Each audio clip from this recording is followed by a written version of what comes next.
अब्दुल्ला शफीक की nest century, Fakhar Zaman के लंबे छक्के और शहनशाह आफरीदी की लगातार विकेटों ने सिर्फ पेशावर ज़ल्मी को इबरतनाक शिकस्त नहीं दी बल्कि पीएसएल में एक 3 बड़े रिकॉर्ड एक साथ कायम किए हैं।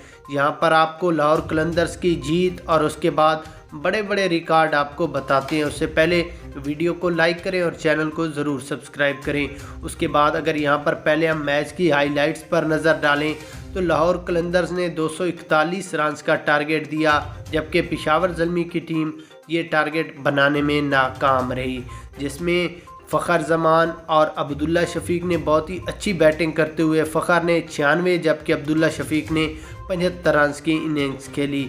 उसके बाद शहनशाह आफरीदी की बात करें तो शहीन ने 4 ओवरों में 35 रन देकर 4 खिलाड़ियों को आउट किया। जमान खान ने 2, हारिस रऊफ़ और राशिद खान ने 1-1 खिलाड़ी को आउट किया। शहनशाह आफरीदी की तबाहकुन बॉलिंग ने एक गेंद पर पहली गेंद पर एक बैट भी तोड़ डाला, जिसके बाद शहनशाह आफरीदी को मैन ऑफ द मैच भी दिया गया। एक ऐसी शिकस्त है जो कि क्रिकेट की तारीख और पीएसएल की तारीख में ये कायम की जाएगी। फ़खर जमान ने ऐसे लंबे छक्के लगाए कि कमेंटेटर भी हैरान रह गया कि फ़खर के पास इतना टैलेंट कहाँ से आया है।